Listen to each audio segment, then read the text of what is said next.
بسم الله الرحمن الرحيم. السلام عليكم ورحمة الله وبركاته. السلام على أحباب الله، السلام على أنصار الله وأنصار الحق، السلام على جند الله، السلام على أحباب القرآن، السلام على نبي الرحمن، والسلام على جميع الأنبياء والمرسلين. فالحقيقة أني غبت عن متابعي هذه القناة لمدة. في الحقيقة كنت أعاني إرهاقا وتعبا ومرضا أيضا، فأنا كسائر الناس أمرض فيشفيني الله سبحانه وتعالى، أتعب ويصيبني الإرهاق فيعينني الله سبحانه وتعالى، أغضب أحيانا وأحزن فيلهمني الله سبحانه وتعالى الصبر والقوة. والحمد لله رب العالمين، الرحمن الرحيم، ملك يوم الدين، إياك نعبد وإياك نستعين. اللهم اهدنا الصراط المستقيم، صراط الذين أنعمت عليهم غير المغضوب عليهم ولا الضالين.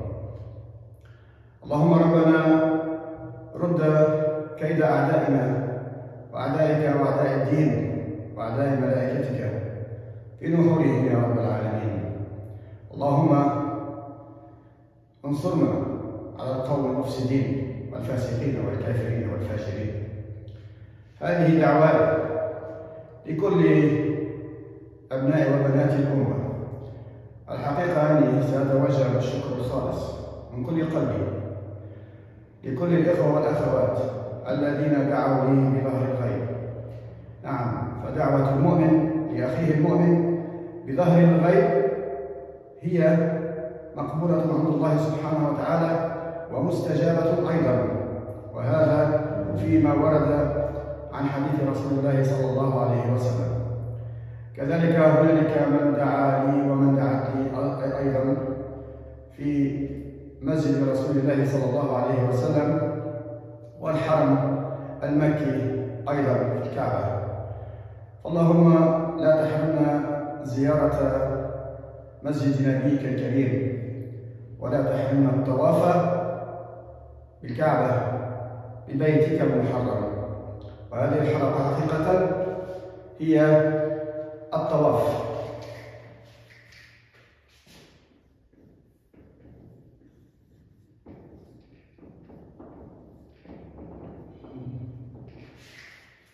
هي سنة الطواف في الكون، وليطوفوا بالبيت العتيق. سنة الطواف التي تحدثت فيها من قبل، كيف أن الفلك وما هو في الملكوت كله في حالة طواف. وهذا الموضوع أساسا ردا على عديد التساؤلات حول ظاهرة طواف عديد الكائنات الحية في السماء، في البحار، وعلى الأرض. الكثير تعجب من هذا الموضوع، وهو في الحقيقة موضوع بسيط جدا، وهو مذكور في كتاب الله سبحانه وتعالى. سنة الطواف الكوني.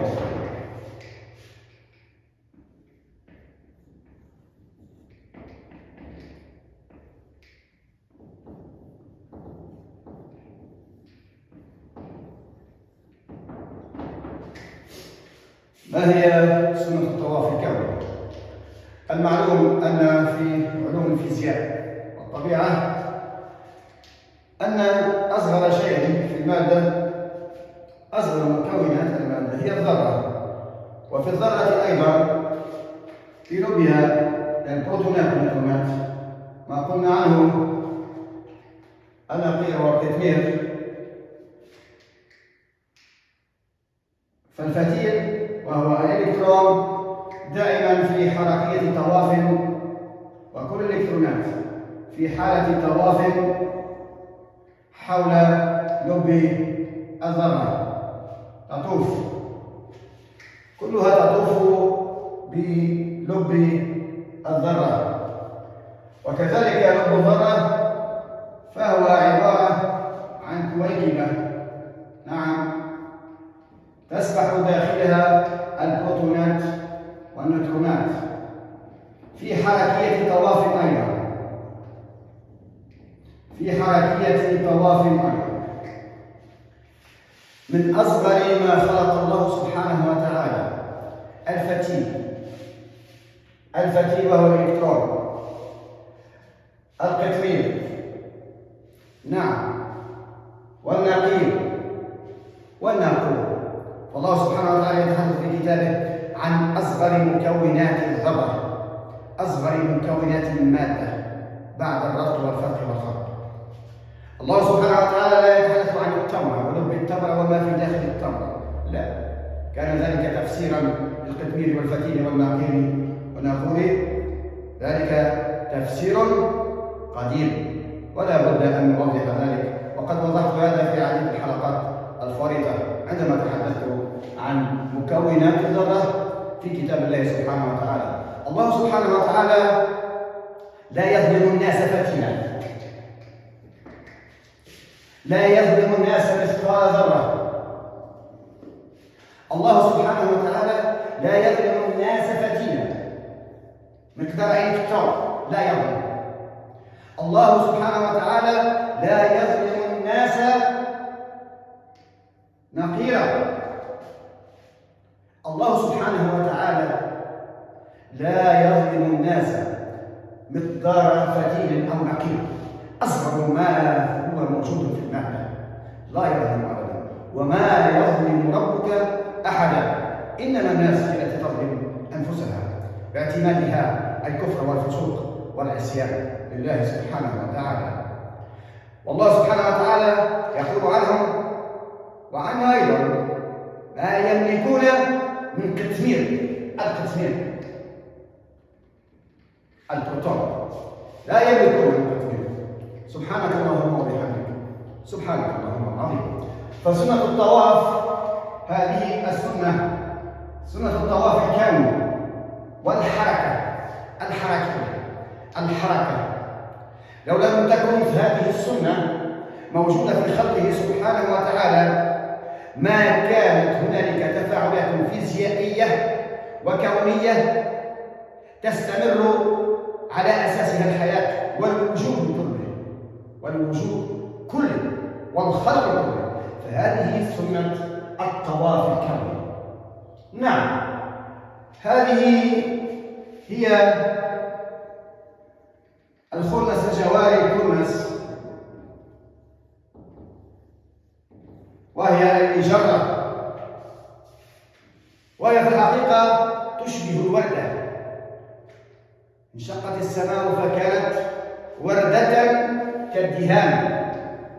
الحقيقة أننا في مجرتنا الشمسية نحن لنقل في هذا المكان، في هذا المكان، نعم. فكل ما هو حول لب المجرة الشمسية يطوف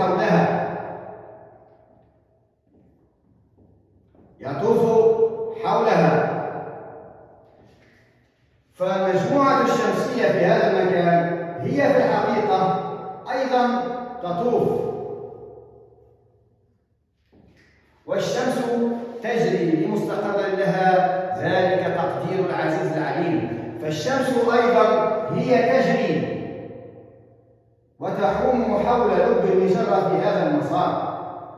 فماذا تسميه عملية دوران المجرة حول نفسها والحركية الشمس والمجموعات الشمسية الأخرى حول لب المجرة؟ هو الطواف. سنة الطواف الكوني كلها تطوف حول بعضها البعض. وكما أن عديد المجرات الأخرى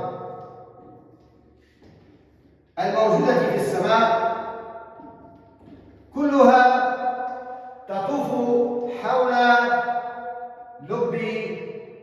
الكون والملكوت. أين كان الفتق والرتق الأول من الله سبحانه وتعالى في الخلق من العدم، وقد أحدثت في ذلك من ذي القرن. إذن فنحن بداية من نشأ أول مكونات المادة، وهنالك مواد مرئية وهنالك مواد غير مرئية. فالأساس الأول هو الطواف، كلها تطوف حول بعضها البعض. لنأتي على الشمس، فالأرض والكواكب تطوف حولها، هي تطوف حول الشمس، سنة الطواف. ثم أن لو قلنا هذه هي الأرض، فالقمر يطوف أيضا حول الأرض، والأرض أيضا تطوف حول نفسها، الدوران. هنا أحبابي في الله أننا لم نناقش من يؤمنون بنظرية الأرض المسطحة. كل فينا حر فيما يعتقد فيه، فلا تفرض علي رأيك، وأنا أيضا لا أفرض آرائي على الناس. لكن لنسأل سؤالا وجيها قبل أن نذهب إلى لب الموضوع، وهو هذه الحركية، طواف الكائنات، ابتداء من النمل حتى أصبحت الظاهرة في النحل، حتى أن الظاهرة أصبحت في حيوانات برية ومتوحشة، ثم أنها انتشرت بين الخرفان والبقر والغزلان وكلها.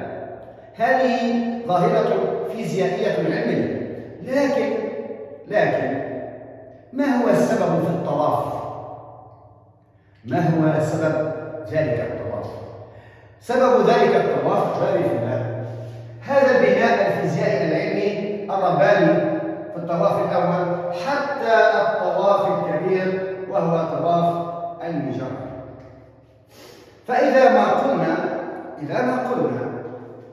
أن هنالك عملية طواف، حتى أن السحب والأعاصير هي في حد ذاتها تقوم بعملية طواف لولبي. فعندما تشاهد إعصارا من الأعاصير ستجده هكذا يحوم حول نفسه، هذا. فما الذي يجعل هذا الطواف فيزيائيا وعلميا ولدى الأرصاد الجوية ولدى علماء الطقس أيضا؟ لا بد من وجود قوة دفع وقوة مؤثرة. ماذا تسبب الدوران. قد تكون هذه القوة مرئية في مصدرها، وقد يكون مصدرها غير مرئي. فأنت عندما تقوم بحساب القوة، الوزن مثلا، الضغط، فهل أنك ترى الضغط وترى تلك القوة؟ هل ترى الشياطين مثلا؟ هل ترى تأثير الشياطين عليك والجن؟ لا، هنالك قوة مخفية مثل القوة الكهرومغناطيسية. هنا اقترنت سنة الطواف الكوني بماذا؟ بالقوة الكهرومغناطيسية.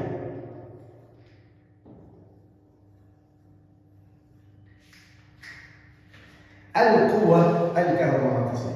إذا ما الذي يجعل أحيانا تساقطا للطيور وموتها لأسباب أصبحت مجهولة؟ ما الذي وقع في الحقيقة؟ هل أرسلوا غازات في السماء لوثت السماء فقتلت الطيور؟ قد يكون ذلك، لكن هنالك شيء آخر موجود في الفطرة الموجودة عند الحيوانات وعند الكائنات الحية. سنعلم. إذا فملخص ما سنقول أنه كلما كانت هنالك طواف وسنة طواف إلا وكان هنالك سبب. قد يكون مصدر ذلك السبب مرئي للعيان، وقد يكون غير مرئيا، وإنما تلك القوة والهالة الكهرومغناطيسية هي في الحقيقة تصلنا من ذلك المصدر دون أن نراه. فالحقيقة الله سبحانه وتعالى يقول: ولا أقسم بمواقع النجوم وإنه لقسم لو تعلمون عظيم.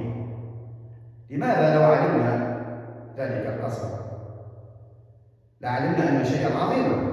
لأنه في الحقيقة تلك الأنوار والأضواء التي تصلنا من النجوم هي في الحقيقة لها من آلاف السنين، وهي في استمرار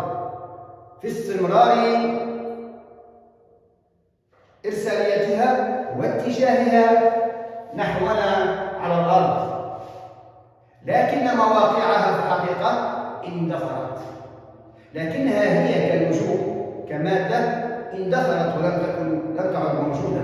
لم يبقى منها إلا مواقعها التي يتجه منها ذلك الضوء. فسبحانه وتعالى يقول: فلا أقسم بمواقع النجوم. المواقع هي ليست إلا مواقع تأتينا منها تلك الأضواء أو الأنوار. أما هي في حد ذاتها كنجوم فهي لم تعد موجودة، ولو كانت موجودة لقال سبحانه وتعالى: فلا أقسم بالنجوم وإنه لقسم لو تعلمون عظيم. يقول: وزينا السماء الدنيا بزينة الكواكب. فالكواكب موجودة كمادة تحيط وتطوف بالأرض كما فسرنا، وبالشمس تطوف بالشمس فهي موجودة، لكن النجوم هي مواقع فحسب. ماذا لو قلنا عن آية في كتاب الله: والنجم إذا هوى؟ ماذا لو قلنا: والسماء والطارق؟ وما أدراك ما الطارق؟ النجم الثاقب. ما معنى الثاقب؟ أن يكون ثاقبا في لغتنا العربية أن يكون ظاهرا بقوة للعيان، أو أن يكون قادرا على ثقب الأشياء، أن يثقب السماء مثلا، أن يخترق السماء. فعملية الثقب هي في الحقيقة، وما يحدثنا عنه الله سبحانه وتعالى، هي وكما تحدثت عن النجم الطارق في حلقات عديدة بإمكانكم أن تعودوا إليها، فهي ترددات كهرومغناطيسية يرسلها ذلك النجم. ولذلك تحدثت عن النجوم التي هي في الحقيقة مواقع وليست نجوما كمادة موجودة. وهذا معلوم فيزيائيا ولدى علماء الفيزياء والفلك، وكلهم يعلمون هذا منذ عشرات السنين، واكتشفوا ذلك مليا. فسبحان الله حين تمسون وحين تصبحون. إذا فعملية ثقب السماء يكون بماذا؟ يكون باختراق السماء. إلى هنا أحبابي في الله، لن أطيل عليكم كثيرا، سأفسح قليلا في السبورة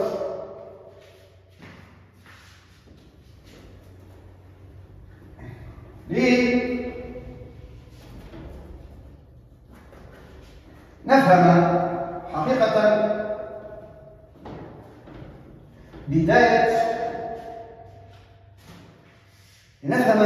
بداية الظاهرة، ما هي أسبابها؟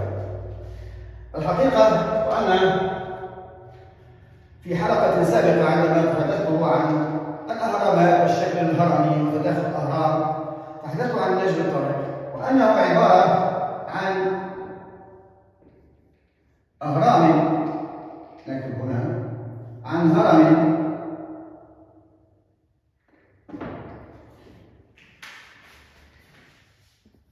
هو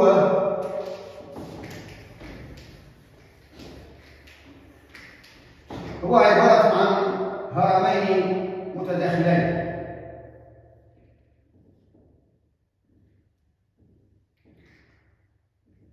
هذا هرم، ثم أن هنالك هرم آخر بهذا الشكل.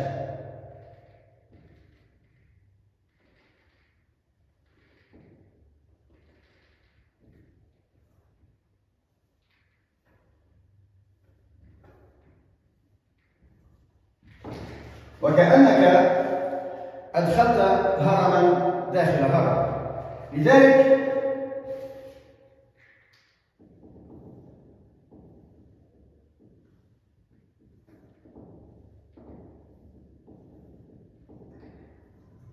هو في عملية دورانه حول نفسه هو دوران لولبي. لولبي أي في هذا الاتجاه وفي هذا الاتجاه وفي هذا الاتجاه أيضا وفي هذا الاتجاه، أي أن حركة دورانه حول نفسه بسرعة مهولة جدا. وعندما تدخل هرما داخل هرم سيكون مذبذبا في قممه. نعم، سيكون مذبذبا في قممه 10، فهو يحمل 10 قمم مذبذبة مثل قمة الهرم تماما. فهذا الشكل الفيزيائي، مع أن هذا النجم مكوناته من عديد المواد، ماذا يفعل حقيقة؟ يكون في نصفه وحول مساره من ورائه شيء بارد جدا، وفي الجهة المقابلة حرارة، من هنا حرارة مرتفعة جدا، ومساره غير منتظم، أي أن مساره عشوائي هكذا.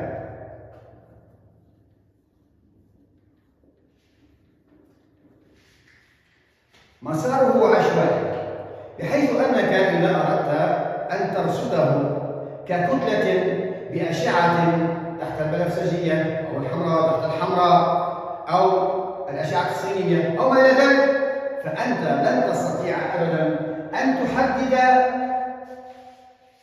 حجمه وشكله. هذا مستحيل عند الفيزيائيين والعلماء وعلماء الفلك. فهذا المسار الذي يتخذه النجم الطارق في السماء هو في الحقيقة يرسل إشارات كهرومغناطيسية، ولأنه في الحقيقة يطوف حول نفسه، وهو في الحقيقة أيضا موجود حاليا يطوف حول المجرة الشمسية، يطوف حول ماذا؟ ها هنا. نعم، يطوف ويعود.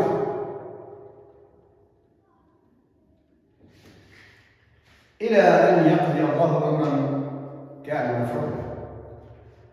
ولكم وإن لكم في الأنعام لعبرة. إذا وقع عليهم القول عليهم وقع القول عليهم أخرجنا لهم دابة من الأرض تكلمهم أن الناس كانوا بآياتنا لا يوقنون. هنا هذه الإرساليات وهذه القوة الكهرومغناطيسية التي تصل إلى الأرض وتثقب حتى مجالها المغناطيسي، هي تثقب المجال المغناطيسي الأرض وتثقب طبقات السماء الأولى لتصل إلى تلك الدواب فتشعرها بشيء ما، قوة كهرومغناطيسية، نعم، بشكل غريب عليها وبشكل غير معهود على هذه الكائنات الحية، نعم، لتجعلها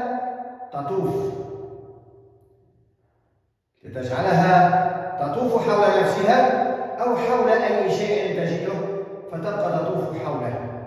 ذلك أن هذه القوى الكهرومغناطيسية التي هي في الحقيقة بدأت تصل إلى الأرض، فوعد الله حق. متى؟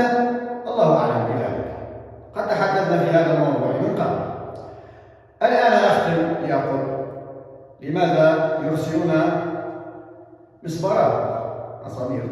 مسبار فضائي إلى القمر، إلى المريخ؟ هل تتوقعون أنهم يريدون أن يحتلوا المريخ والقمر ويؤسسوا هنالك منصات إطلاق صواريخ ويريدون أن يعسكروا الفضاء ويسيطروا على الفضاء؟ هل تتوقعون أنهم يعلمون أنهم قادرون على أنهم يستطيعون أن يعيشوا على القمر؟ من أين ستكون لهم أسباب الحياة والعيش؟ هل التكنولوجيا الموجودة عندهم والعلم الموجود عندهم يمكنهم من الحياة على المريخ أو القمر؟ لماذا أبولو 1 وأبولو 2 وما إلى ذلك وتلك الكذبة الكبرى؟ لماذا أرتيميس 1 أرتيميس 2 أرتيميس 3؟ لا، الحقيقة أحبابي في الله أن المراقبين للقمر وهذه الأشياء التي لا يقولونها ولا يصرحون بها، بدأت هنالك ظهور تلك العلامة، علامة الانشقاق، انشقاق القمر. وهذا موضوع حلقتنا القادمة إن شاء الله تعالى إن مكننا الله من ذلك. ختام قولي أني أحمد الله سبحانه وتعالى وكعامة الناس في الفترة السابقة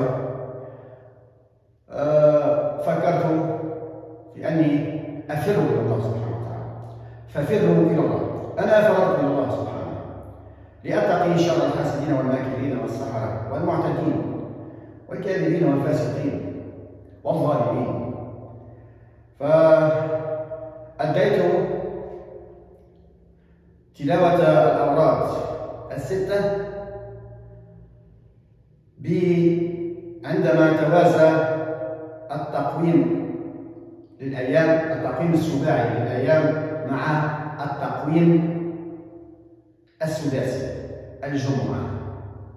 فكانت من يوم 11 من هذا الشهر إلى يوم 16، والحمد لله رب العالمين، والحمد لله رب العالمين، ولا عدوان إلا على الظالمين، ولا عدوان إلا على الظالمين. فكانت الختمة ختمة الأوراد الستة وبداية الدعاء، دعاء الختم مع أذان المغرب تماما. والحمد لله رب العالمين، والحمد لله رب العالمين. ملتقانا الحلقة القادمة إن شاء الله، وأقول لكم السلام عليكم ورحمة الله وبركاته.